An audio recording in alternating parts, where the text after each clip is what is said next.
All right, guys. Hey, welcome back to another amazing show. This is the Real Estate Marketing Roundtable. We do not have the evil ball ninja today. He is out there making money. But we have an amazing guest today. We have Janet. She's going to lay down some rules on what we're going to talk. What we're going to talk about ads versus kind of where you can find them, how you can build them. We're going to talk about global buyers and sellers and culture. We're going to talk about money. All kinds of crazy stuff. Jake and Nick are going to lay hammer. But before that, guys, here's our intro.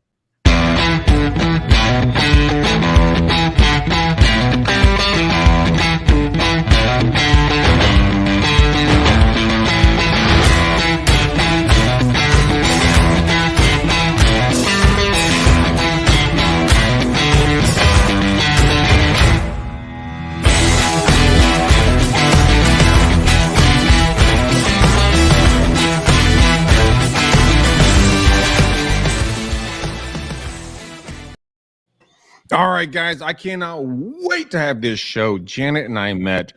I was introduced with Bernice Ross to her, and she just crushes skulls. She's incredibly intelligent. And we're going to talk about a lot of good stuff. First off, Nick Sakis, how are you? You know, I should have changed my name. I totally forgot, but I would like to be addressed as Coach Nick or Skipper from now on. Skipper. I am the manager of my son's T-ball team, and we had our first practice last week. So I am now wearing baseball pants everywhere I go. Okay.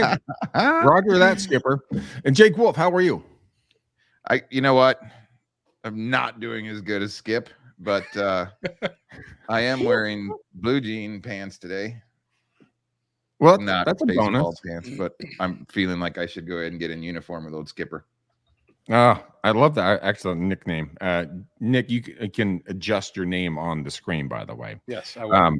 Now we have the beautiful Janet, who is here with us today, and she's going to drop hammer on us. And ladies and gentlemen, please, for the love of everything that's holy, please go out there and take a pen and paper out, or your smartphone if you're a Gen Z, and take notes on this. So, Janet, welcome to the show. Thanks, by the way, you're mute. There you go. You're off mute. No, I'm back on. I just wanted to say you didn't sell me short there, so thank you very much. And if we're all confessing to what we're wearing under the desk, I think I'm going to opt out of that one right now. Good form, Janet. Good form. Nice. All right, so Janet, walk me through this a little bit.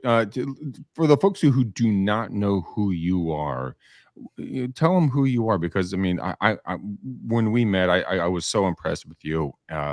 Just personally, professionally, and everything else. And I had to have you on the show and talk about marketing and kind of what you're doing in the real estate, realm. Thanks. Yeah, we had a great meeting out there in Vegas. Of course, it was fueled by the fact that we were at dinner with some really good wine. So maybe that made me seem a little more fascinating than I might otherwise, but not saying you're wrong. So about 20 years ago, I founded Immobel. And what we do is we provide the global platforms. So let's say you're a multinational brand and you have listings in 50 or 60 countries. Century 21 is one of our clients, and Sotheby's as well, and they're in that position. So you've got a lot of listings that are in different languages, different formats, and so on, but you want to market them globally. And so Immobel provides a platform that will let you do that. We translate all of those listings into from whatever language they're in into 18 to 22 languages, depending. We make those available. So if you look at century21global.com, for example, that's an international portal for the brand that we built, we powered, we loaded up with listings every day from all those countries around the world. And that's one of our original platforms. And we also power up the referral networks that let brands or organizations or willing partners pass referrals around the world and across borders without barriers of language and so on, because we also operate that in 18 to 20 languages. Everyone can interact with the referral using their own comfortable language. And so basically the reason that Immobel exists and has done for the last 22 years is to facilitate international business, make it easy for foreign buyers to find what they want, where they want it, and connect with a professional that can help them secure that property and close that deal. So walk me through this real quickly. And me being dyslexic, that's not a joke. Immobile, how do you spell that for folks that want to get a hold of you and learn more about what you're doing? Thanks for that. It's IMMOB as in boy, EL.com. The reason we chose that name, in many of the European languages, the word for real estate will be something immo. In French, it will be immobilier, in Italian, immobiliario, in German, immobilien. So when we started the company in Europe, we tried to pick a name that would be easy for the international users to immediately know what it was all about. And the word real estate wouldn't really mean anything to them at all. We came to the States and everybody thought we were a telephone company. But for the rest of the world, it's pretty clear what it's all about. You know what? I love this conversation. We're going to have a lot of good questions here. I know Nick and Jake are writing questions down as fast as they possibly can. Jake, what would be, since you're in that kind of realm, and Nick is you as well, what would be a first question you would have for Janet in regards to Emma Bell? Emma, I said it wrong. I know I said it wrong. That was really credible. I'm giving you points right there. Thank you. Thank you. So I guess to really kind of bring this into the light here, ladies and gentlemen, we have to kind of talk about what is happening across the world and why are people interested in coming to the great United States of America. What are they looking for specifically? Where are they looking to go ahead and purchase property, and the whys? So I think Janet can elaborate a little bit on it, because it is a big thing right now. Most of us in the real estate industry are focusing on our standard prospective buyer and seller inside the States, but there is a large group of people that are coming. I know some agents out of the San Diego area have a heavy international buying group. Greg, out of your area, I know there's the same kind of a movement. Miami, a lot of the Florida region. So maybe Janet can kind of expand on why people are interested in coming here. That would be great to kind of bust this open. Thanks, Jake. Yeah, you guys being down in Florida, you really are at ground zero, because the top 3 popular destinations recently for international buyers have been right down there in Florida. Of course, the epicenter of a lot of that is Miami. Why are they coming? There was $250 billion a couple of years ago that if foreign investors came in and spent here. It's been down the last couple of years because of COVID, but it's on the upswing now. So international buyers really own about 10% of the real estate in the United States. And that doesn't sound very big, but it does have disproportionate impacts in the areas where they like to buy. They come for a lot of reasons, but one of the big reasons is they come because this is the perfect investment vehicle for them. If they're in a country where their currency is unstable, the government is unstable, the political situation is in flux, they can come here and invest in a piece of real estate. The U.S. government protects their property rights the same as they would for a U.S. citizen, which is very unusual in the world. And we let them buy. Without requiring them to jump through a lot of hoops. If they want to buy and they have the cash, or they can secure financing, they can buy a piece of property here the same way that you could or I could, regardless of where they're from. That doesn't give them the right to be here, but it certainly gives them the right to own that property. And so, they have the rights to it. It's not going anywhere. Traditionally, the market is a good investment anyway. But even if all you want to do is a place to securely park your money where you can get it back, and this is not a currency or a stock that's going to drop to zero because something happened on the global stage, then you can park it here, whether you use it or not, whether you rent it out or not, whether it appreciates or not. You have preserved your wealth. And these days, that's really on a lot of people's minds. We've got money coming out of Russia, coming out of the affected areas in Europe and the areas that border the problems that are going on in the world right now. They are looking for a place to park that money, and they can bring it here and they can securely invest in real estate. So that's really high on the list right now.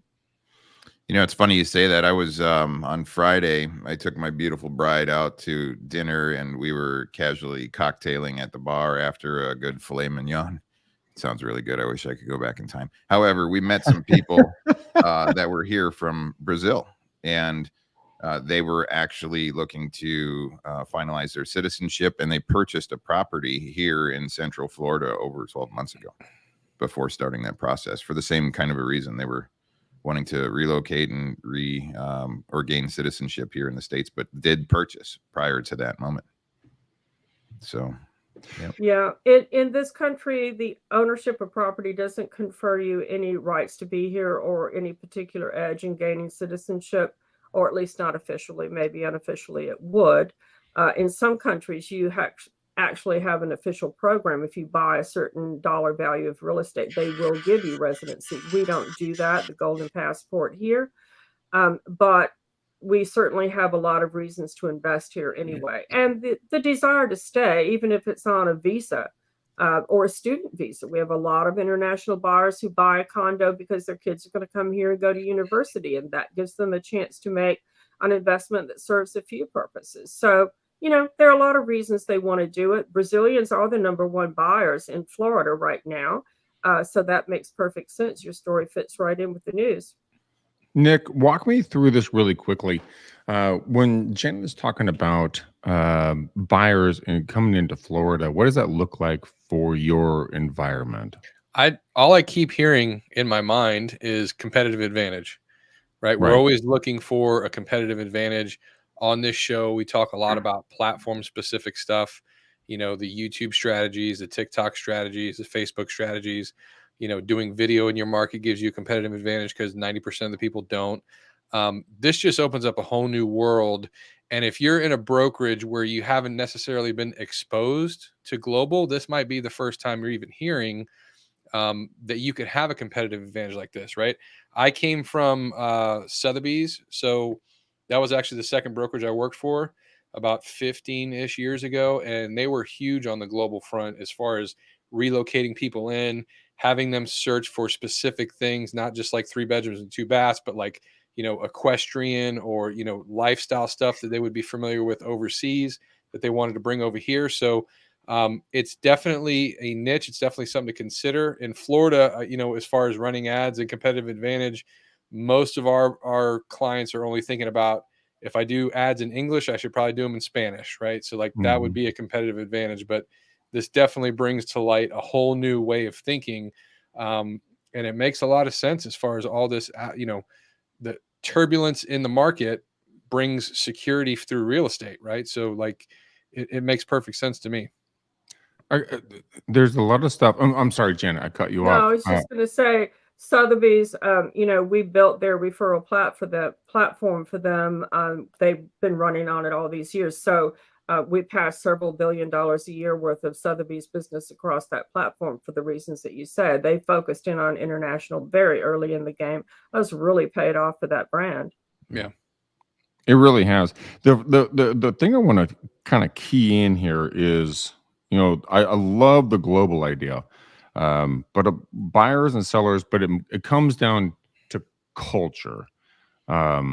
Walk me through that, Janet, in regards to culture and kind of how you're advising your clients. You mean like how they're going to identify with the culture of these buyers coming in, or?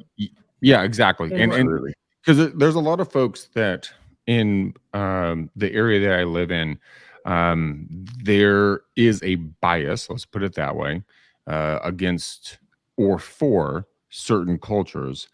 How do you speak to that when you're working with a certain individual or family or anything else to help these families get into the houses that they need? Well, years ago, we came into the market with the saying, when money talks, it doesn't always speak English. So if you want to be open to the widest amount of business, let's keep our eye on what color the money is, not so much on the clients. The clients that are coming in here to invest, they know where they are. So they're not Right. expecting you to be culturally au fait with what they're doing in Tokyo, and they're not expecting that all the sort of Byzantine rules of how the Chinese do it. They know they've come to the States They know that they're going to have to deal with the way it is here, but they do appreciate very much professionals who indicate that they are open to their business. If you're holding out your hand, they're much more likely to take it. And they're also great at sending referrals. If you've gotten an international client and you've bonded with them and done a good job and treated them with respect and took care of their rather specific needs, which could be anything from, helping them find a bank that'll open an account for them, introducing them to an attorney who can help them get through this. If you do a good job with them, they are the most likely to make personal referrals. And that's why, the big part of international transactions are done by the top producing 28% of real estate professionals. They have tapped into that. It is a rich vein of business. They may not be telling their competition about it because they're really busy working it. That is a great thing to break into. And it's also a good, while we're thinking of a business advantage, being able to show sellers that you market globally, it helps get listings in a very listing scarce marketplace. When they want to hear about your listing presentation and you can come in and show them printouts of how your listings are in Chinese and Russian and Spanish and Brazilian Portuguese, and your website is too, and you're really marketing with a great deal of outreach. And then the next guy comes in and says, well, I'll do a virtual tour. You've sort of taken control of the conversation. And now the people that are also pitching for that listing in this market, probably they're going to interview a few professionals. Now other people have to live up to the bar that you have set. Yeah, you Janet, you bring such a good point on that one. When it comes to marketing globally, and being able to be versatile in regards to being out there and talking to folks in the language and the verbiage that they hear, because a lot of us just speak the way we speak, but in reality, it really comes down to the fact of like, we have to understand our customers and what their wants, needs, and desires, and the vernacular. Which my grandfather, very funny, told me one day that he wanted to sit down and have a discussion about my vernacular, aka the way I speak. Everybody else, and it came from this show. But if my numbers are right, 83% of people will work with the first agent that they come in contact with. So when it comes to global marketing, what would be your first tip for all the agents listening?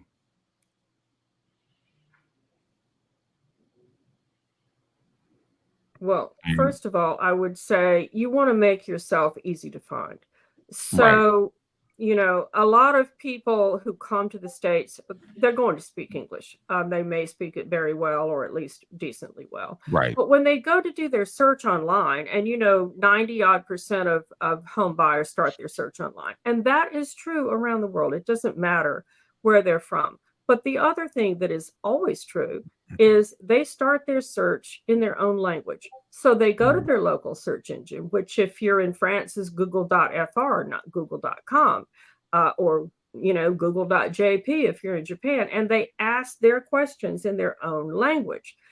So they're not typing house for sale in Miami. They're typing something in French or something in Japanese. And the search engine is programmed to do one thing. It goes out and searches and retrieves something that matches that request. And so if your website has the relevant language content, if you've got the listings on there in Japanese and the Japanese search engine is looking for that content, they will find the website that has that content in Japanese and suggest that and that professional on the front page of a search result. Whereas in English, they might be lucky to be on page 375 with all the competition, but it may turn out that if you're looking for a realtor in Orlando who's got content in Japanese, maybe there are only 5 competitors out there. And all of a sudden you find yourself on page 1 and you were the first one to get that contact. It may turn out that they are perfectly proficient in English when you speak with them and when they come here. But what matters is, did they find you in the first place? And that's Right. where the language content on the internet really matters. Of all the traffic online, only 28% of that traffic is searching for content using the English language, and all the rest of the world and everything after that 28% is searching in one of the other languages, Chinese being a big one, Spanish being a huge one. So if you want to Hmm. keep your market focus narrowed down to the 28% that are searching in English, you can carry on with all the usual tools. But if you want to think bigger and you want to be among the ones that get found first and contacted first, you have to look at it a little bit differently. God, I love talking to you because that's so true. Nick and Jake, I'm going to go to Nick first and then Jake. So with this idea of 28% of only English speakers, Yeah, that hurt my American ego. I know, but how in the heck can people, marketers, real estate agents, professionals, how can we bridge that gap? I mean, what's going on there? And I mean, I have a I funny have a joke question. So about my this. question. Oh, go ahead, Greg. No. After you. I was going to say my question would be more along the lines of, most of everything that we do at Amplified is paid advertising, right? And it's typically either English or Spanish. We have done some Spanish campaigns for agents that request it. As far as ranking on page number 1 in these other languages, like you're suggesting, page 376 or page 1 in French, your site, is Google indexing that site in all languages because of a plugin, or do you literally have all sites in different languages? Every site literally exists in those relevant languages. Google Translate Wow. will not get you indexed on a foreign language search engine. And in fact, bizarre though it is, Google will actually ding you and rate you lower if you are using Google Translate as the way to make your content available in other languages, because Google knows that that's not real. They provide it themselves, so they know, and they really suggest that you not try to use it for those purposes. But if you provide genuinely translated content, and we do, and our clients are flying those flags, the search engines see it, they respect it, and they index it. They absolutely do. So if you look at century21global.com, that portal is carrying listings in about 20 languages. That portal exists in 20 different versions. It's one for every language. Holy mackerel. That's insane. Jake, given what you've heard right now, Jana is giving us some amazing content. If you were a client of hers, how would you want to be seen? So a couple different things that we're actually working on in the state of Florida because of our moving programs. We've already worked with our title attorneys who have different people that speak different languages to go ahead and help out. The big thing that we're seeing is international folks coming in, but we can't get away from the core of what are our services that we are performing in order to go ahead and support these people, right? So we have to take a look at the actual transaction. One of the things that we're doing here in Central Florida right now is we're working with our local moving vendor who has an international moving brokerage as well attached to it. So if people are wanting to ship their personal items, household items from different areas, we can go ahead and get them to the port and then handle the logistics of getting their stuff moved to temporary storage and then into these homes after they close escrow. So we're not only just making an awareness play on, yes, we are here for international buyers, but we're also talking about what we can do from a unique selling proposition to help them with fulfillment, because the same thing goes with every single human that's looking to move across the town, county, state, or across the country. But when we're talking about international type buyers, it's, yes, we're here. We understand you. We're open to receiving your culture.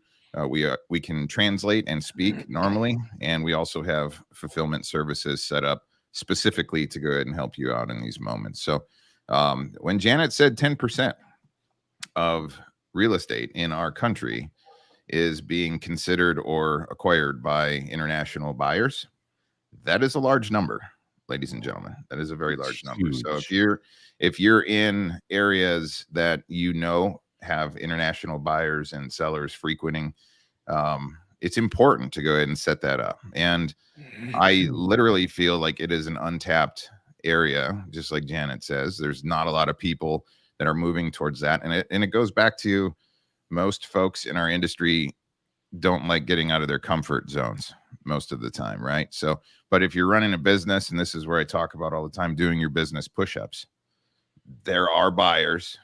Are you going to cater to them? If the answer is yes, then set up your business and get your core foundational cornerstones put in play. I feel it is very powerful. I think it is an untapped well, and I think people who are understanding what is going on are reaping the rewards of it. So, and they should be, because those folks need to be helped. All right, it is a buying pool. It needs to have assistance, and I do absolutely know that you become extremely referable, because if we're making a move across the world to a different country, all of our friends, family, and sphere of influence that we had are going, oh my gosh, Jake, how do you like that new country? Why did you move there? What are you doing? Oh, I'm going to put the kids in the university. I moved here because of this area. You see, there's pockets of folks from different cultures and countries that kind of congregate towards different areas. I lived in Columbus, Ohio for a long time after I got out of the service, and there was a heavy international kind of crew. Minneapolis, same kind of thing. Miami, Orlando, San Diego. There's a lot of pockets where it's because the word got out in the streets that, hey, yes, we can live here and start as Americans and start doing this thing. So, but you're absolutely right. There are hacks involved. Google Translate does downgrade you, so get it done right. If you're going to go ahead and build some infrastructure, go the long way, put some thought into it, find somebody that can go ahead and help you with on-site contextual information. Think about all of the core things that people need in the US from a real estate standpoint, and then focus the same type of talking points there. Google My Business is going to be a strong play as well. Very strong play. Google is looking for the most relevant information to go ahead and give to people who are searching. That is their business model, and it always has been. So you just have to go ahead and understand how to do it properly and get into a position to receive. Janet, what's your thoughts on that? Yeah, I mean, and remembering, Jake, to your point that there's not just one Google. There are something like 165 Googles. Yeah. Each one of them is programmed. Wait. There's 165 Googles? Segregated by the countries. It's so they're all specific to. So I mean, if you go and search for pizza delivery, you're not getting in results in Russian or Japanese, although they certainly do have pizza delivery in those countries. So Google.com knows where you are. It's aware of the language that you asked your question in. It's going to give you answers relevant to you, where you are, and the language you used. Just like if you're in Tokyo and you type in Japanese and you're looking for the movies that are being shown, it's a different set, and they're going to show you that information in Japanese. So there's a Google something for every country on earth. And they're in all these different languages. And so when we think of Google, we always think of Google.com, but I've been at conferences in Asia speaking of Google.com, and they were seriously and not joking surprised to hear that there was a Google.com when they were used to, completely other Googles. So, Google just goes about their business. They're not talking about it. But they have very intelligently programmed their different business channels so that they're not overlapping and things are not running together. That's the thing about the World Wide Web. It is worldwide, that's true, but it is a lot of parallel lanes on a great big highway, and they're keeping the traffic in its lanes. So people who say, well, my site's on the World Wide Web, it's okay. It is. And if somebody knows the address of it, they can find it. But if they're asking a search engine to suggest it, that search engine doesn't know you exist as a practical matter. If you're not in that country or in that language or both, it doesn't know about you and it doesn't care either. So that's one thing. And Jake, I loved hearing about your concierge approach to the movers and handlers for the goods. And that's typical of the things that, people don't really think through. What should I do if I want to attract these international buyers to give them good service and keep them and get those referrals and make it work? They need a few different things. There's nothing exotic and mysterious about it. A lot of the things that you would want to know yourself if you're moving to a completely unknown area of the country or of the world. How do I get my things here? How do I, register my kids? Do you know a good insurance agent? Do you know a good banker? So I've had, professionals sitting in conferences before say, well, I can't do international real estate. I don't know anything about the laws in any of the other countries. I don't know anything about the other countries. So I'm like, that's not what they need you for. They need you to know everything about the location where you are and be their guide to introduce them to how to settle in there, how to find what they want there, how to make it there. They're looking to you to be a local expert. Mm-hmm. On top Yeah, of that, 100%. too, it's intimidating, ladies and gentlemen. It really is. Sometimes it's scary to go ahead and relocate to a new country, right? So being a really good ambassador of helping these people out, helping them feel comfortable, safe, secure, right? Helping them with the whole transit. I would say that's one of the biggest human elements of this thing. And once they know that you have their best interest in mind, they become part of your family. It's very intimidating moving from different country. I've had one of our virtual assistants move from the Philippines to Canada. And that might not sound like a big scenario for us Americans, right, to go to Canada. However, it was intimidating for her. Her husband relocated first to kind of get boots on the ground, get a comfortable feeling with what's going on, kind of organized before he brought his wife and 3 children forward to Canada. And I remember hearing some of the stories. And I've been all over the world too. As most of you know, I'm a combat veteran and I served in Afghanistan. So traveling to different places for the first time, even as a younger man, it was, okay, I've never done this before. What am I going to expect? Even kind of traveling through different areas, you have to do a safety check. So, but they're feeling the same thing. So get into a position to where you can help these people out to become safe, secure, and their best interests are at hand. And I think you're gonna win the game. Dude, 100%, man. I love the fact that you bring that up about traveling around the world. Nick, when it comes to opportunities, marketing into a brand new, let's say, country, what would your steps be to get your word out? I mean, just kind of be visible. I'm automatically thinking of, a lead magnet first, right? So I don't know Janet's websites. I don't know what they offer, what kind of So what is a lead magnet? content, right? So I'm thinking more along the lines of, if you have one of these websites and you are driving traffic and you're to capture these people, something as simple as like we would use in real estate for the States of like 10 things to do to sell your house without a realtor. If somebody's clicking on that, they're interested in selling their house, you capture their information, and then you get in a dialogue with them. What are you thinking about doing your house? Like this, that, or the other. Like, so 10 things to know before you move to the United States. Lead magnet, right? Different languages. That kind of like an instruction manual. You have 27 different languages. You have that lead magnet in 27 different languages, and you have it on your site, and it can be indexed, and that could be something that could drive a lot of traffic, because people, first step is, what do I need to know about the country to even know about where do I need to know about the state, much less the city or the town or whatever. So that's where my mind automatically went. I did have a question for Janet too on that. If I'm listening to this and I'm an agent and my brain just exploded with ideas of like, how do I capture the attention of people across the country, let alone across the world, right? If I don't have a website that is up to standard or can do this, right?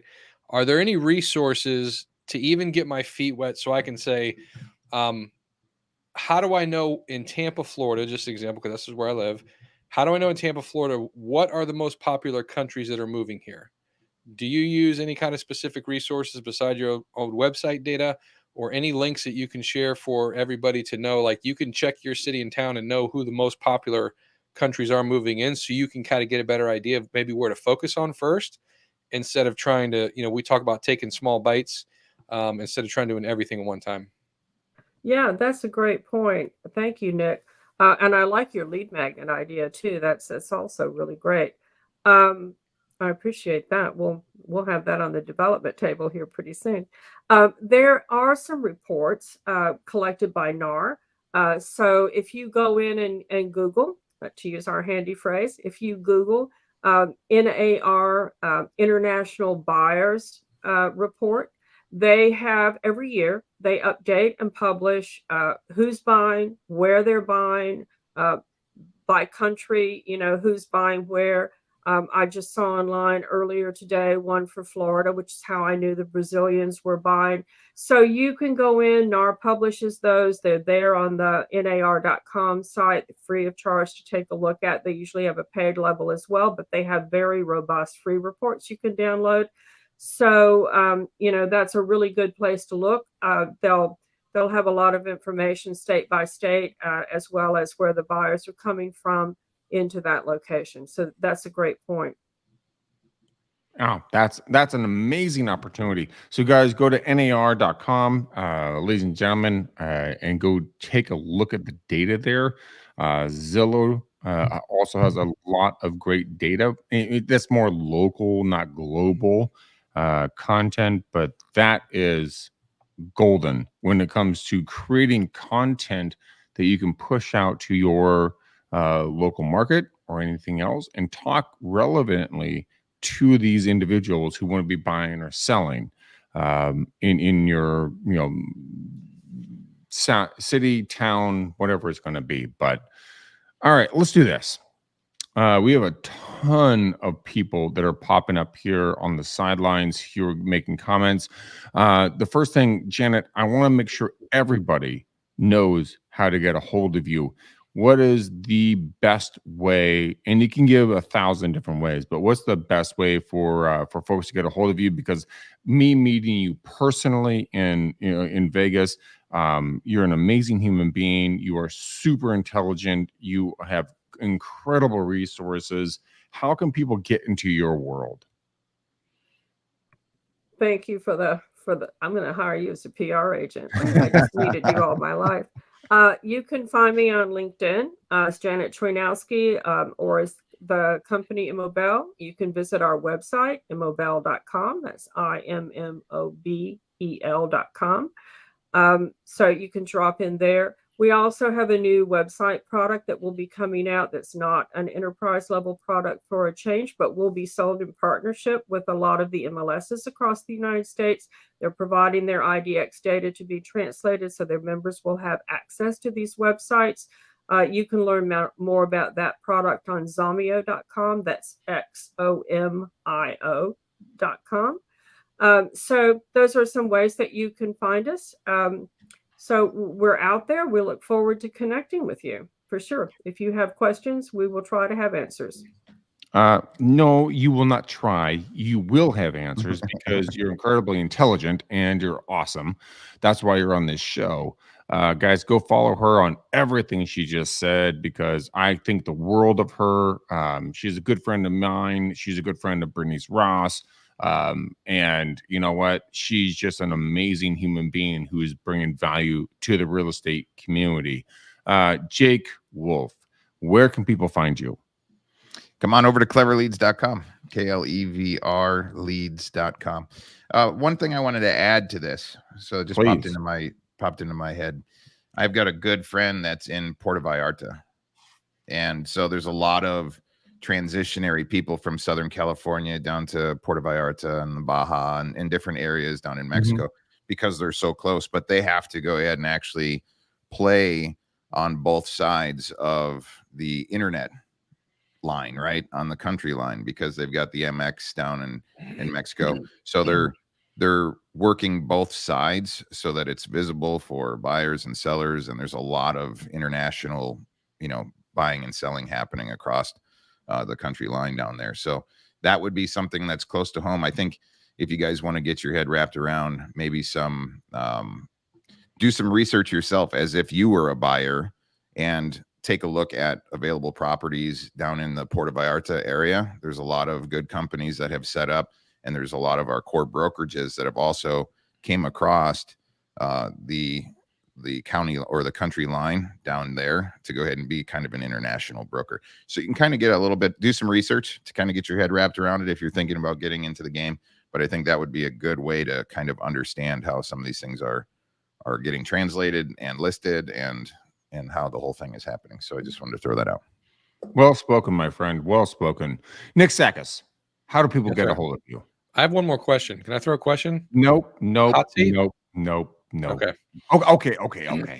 So in thinking about competitive advantage again, and Janet, this might not be, I'm just going to ask. So if I have a YouTube channel, right, and just like Google would index a specific website that is going to have all the content in that language, if I have a YouTube channel that is now a new YouTube channel, but I copy all the content over that's relevant to my market that's in English, but I redo the channel in a specific language, do you think that would benefit somebody, or would the video itself have to also be in that language?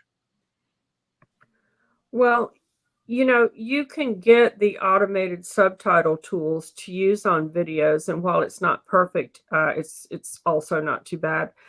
So that's a way that you could, make that video channel a little bit more international for your users. And if you tagged it up using the foreign language keywords and hashtags and so on, then the search engines would give that credit. They would see it as being at least something sort of in that language.